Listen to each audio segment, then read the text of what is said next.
kepada calon suaminya Abdul Ghani Amaluddin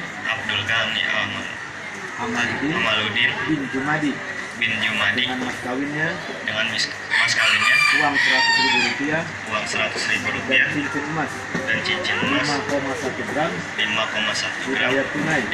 Saya ikhlas saya ridho berwakil kepada Bapak Kepala KUA ikhlas ridho terima wakilnya ya.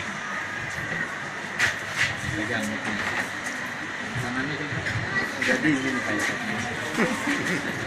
ya. Hadirin wal hadirat Bapak dan Ibu,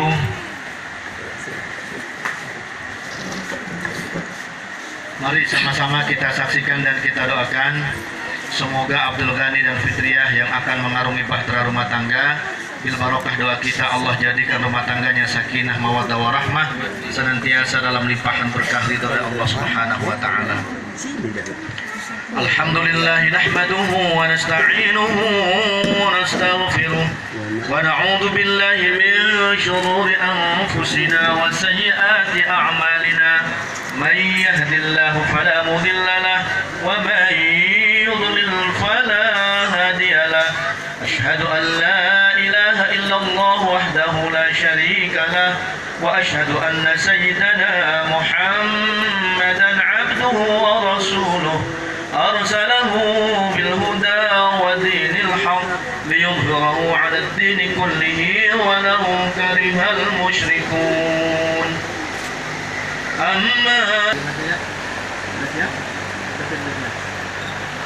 أعوذ بالله من الشيطان الرجيم بسم الله الرحمن الرحيم أوصيكم عباد الله وإياي بتقوى الله يا عبد الغني Amaluddin bin Jumadi uzawijuka ala ma amarallahu ta'ala bihi min imsakin bima'rufin aw tasrihin bi ihsan. Ya Abdul Ghani Amaluddin bin Jumadi, saya kawinkan engkau dengan Fitriah binti Tahir bin Sarwat dengan wali adik kandungnya Muhammad Maskur yang telah berwakil kepada saya dengan mas kawinnya uang Rp100.000 dan cincin emas seberat 5,1 gram dibayar tunai. Saya terima nikahnya dan kawinnya Fitriah binti Tahir dengan mas kawin yang tersebut tunai. Sah? Barakallahu li wa laka wa baraka alaika wa jama'a bainakuma fil khair. Al-Fatihah.